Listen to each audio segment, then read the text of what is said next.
Tea hub లో మహారాష్ట్ర క్రెడాయి ప్రతినిధుల బృందంతో రాష్ట్ర ఐటీ పరిశ్రమల శాఖ మంత్రి కేటీఆర్ సమావేశమయ్యారు. హైదరాబాద్ ప్రగతిపై కేటీఆర్ పవర్ పాయింట్ ప్రెజెంటేషన్ ఇచ్చారు. తెలంగాణ ఏర్పడినప్పుడు ఉన్న విద్యుత్, తాగునీటి వంటి సంక్షోభాలను విజయవంతంగా అధిగమించాలని తెలిపారు. హైదరాబాద్ నగర అభివృద్ధికి బహుముఖ వ్యూహంతో ప్రభుత్వం పనిచేస్తుందన్నారు. హైదరాబాద్ నగరంలో పెట్టుబడులు ఆకర్షించేలా మౌలిక వస్తువుల కల్పన చేపట్టాం. ఇవాళ అనేక ఐటీ కంపెనీలు హైదరాబాద్ లో కార్యాలయాలు ఏర్పాటు చేసుకున్నాయి. ఐటీ ఉద్యోగాల కల్పనలో బెంగళూరును అధిగమించామని కేటీఆర్ స్పష్టం చేశారు.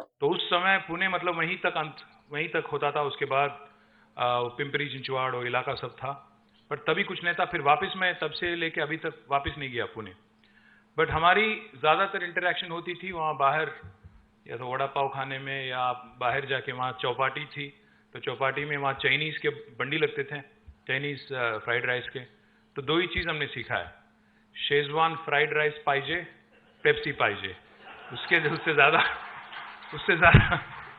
उससे ज़्यादा मराठी तो सीख नहीं पाए. दोस्त तो काफ़ी है, अभी भी दोस्त तो काफ़ी है, पुणे में है, बॉम्बे में है, कहीं और जगह है. और एक चीज़ आपको ये भी बता दें कि हमारे दूसरा भी एक वास्ता है तेलंगाना और महाराष्ट्र का.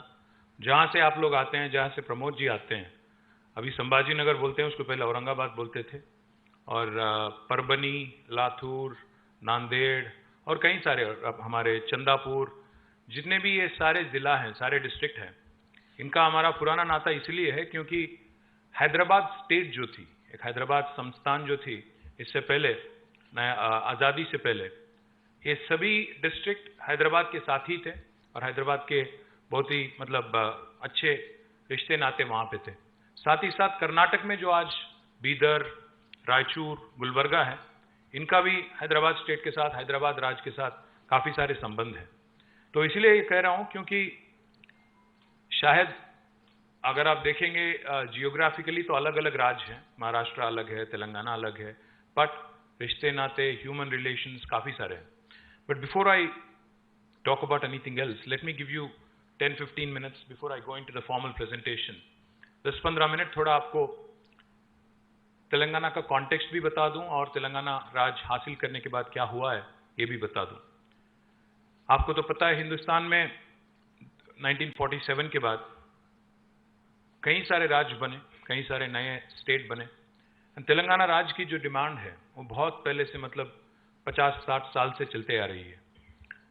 We've been fighting, we've been struggling, for the creation of a separate state for Telangana for the last 50-60 plus years. In 2001, under the leadership of our current Chief Minister, Shri KCR Garu, he had launched his own party called as the Telangana Rashtra Samiti, and he started again, when at the age of 47, he started another battle for the statehood for Telangana. From 2001 until 14, he struggled really hard. He convinced the national political system, including parties, national parties, regional parties, etc., etc. He was able to gather the support of the people of Telangana, and eventually led this movement for 14 years, despite many ups and downs.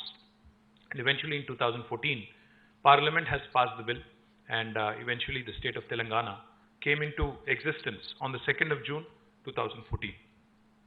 But जब 2014 में तेलंगाना राज्य बनी थी, एक बार आपको यहाँ की हालात भी बता दूं. जैसे अभी प्रमोद जी ने कहा, तब उससे पहले अगर आपका कोई हैदराबाद आना जाना होता था, तो आपने शायद देखा होगा कि लोगों के मन में कुछ डाउट्स थे, शंकाएं थी कि तेलंगाना राज्य बनने के बाद क्या होगा.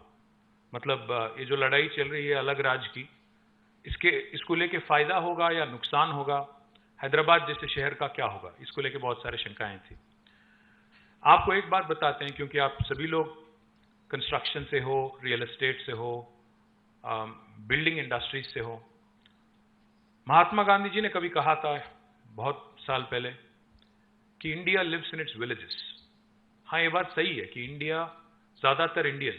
ज़्यादातर भारतीय आज विलेजेस में रहते हैं, 70% से ज़्यादा विलेजेस में रहते हैं. बट ये भी बात सही है कि India is actually run by it's cities and towns. ये बात मैं इसीलिए कह रहा हूँ क्योंकि आज अगर आप तेलंगाना देखेंगे, हमारी अगर पूरा जियोग्राफी अगर आप देखेंगे, the entire geography, the entire area of Telangana, we are geographically the size of South Korea. 112,000 square kilometre, 1,12,000 12,000 square kilometre हमारी जियोग्राफी है। और अगर आप पॉपुलेशन के हिसाब से देखेंगे तो हमारी साइज होगी मलेशिया की। हम करीब करीब 4 करोड़ हैं आबादी, जनता, तो मलेशिया के साइज के हैं। और हिंदुस्तान में अगर देखेंगे आप तो आज हम 28 राज्यों में तेलंगाना 11 और 12 स्थान पे, 12वीं स्थान पे हैं पॉपुलेशन के हिसाब से और आबादी के हिसाब, जियोग्राफिकल साइज के हिसाब से। तो हम ना बड़े हैं ना छोटे हैं, हम बीच में कहीं हैं। और आज अगर आप देखेंगे तेलंगाना में सबसे अहम सिटी, सबसे इंपॉर्टेंट सिटी है हैदराबाद। साथ ही साथ हमारे 142 और, हैदराबाद के अलावा 142 और म्यूनिसिपैलिटीज और कॉरपोरेशन हैं। बट जैसा अभी मैंने कहा आपसे, while India lives in its villages, India is run by its cities and towns. And the reason why I say that is because एक हमारी हैदराबाद शहर ऐसी है जहां से आज तेलंगाना का 45 से लेकर 50% तक GSDP यहीं से आती है। क्योंकि यहाँ पे इकोनॉमिक एक्टिविटी, यहाँ पे जितने भी अभी कार्यक्रम चलते हैं, जितने भी इकोनॉमिक एक्टिविटी चलता है, इसी को लेके पूरा राज्य चलता है। महाराष्ट्र में भी या हिंदुस्तान में चाहे कोई भी आप राज्य ले लो या दुनिया में कोई भी आप देश ले लो, सभी का यही हालत है। मैं इसीलिए ये बात कह रहा हूं। हमारी एक बार बात हो रही थी सत्या नादेला जी से। सत्या नादेला जी माइक्रोसॉफ्ट के चेयरमैन हैं और CEO हैं, वो हैदराबाद से हैं।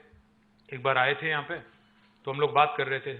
मैंने उनसे यही बात प्रस्ताव किया। मैंने कहा उनसे कि 50% तक आज हमारी आमदनी, आज हमारी GSDP हैदराबाद से आती है। तो उन्होंने कहा ना सिर्फ एक राज्य के लिए या एक देश के लिए लागू होता है, बल्कि हम जैसे कॉरपोरेशन, माइक्रोसॉफ्ट जैसे कॉरपोरेशन के लिए भी यही फॉर्मूला आप इस्तेमाल कर सकते हो। तो मैंने पूछा उनसे कैसे। उन्होंने कहा माइक्रोसॉफ्ट जैसी कॉरपोरेशन 200 से ज़्यादा देशों में हम शामिल हैं, हमारी प्रेजेंस है, पर हमारी 80% रेवेन्यू दुनिया की 70 सिटीज से हमें मिलती हैं, जिनमें से हैदराबाद है, बॉम्बे है, दिल्ली है, चेन्नई है, बाकी कहीं और बैंगलोर है, ऐसे शहर है।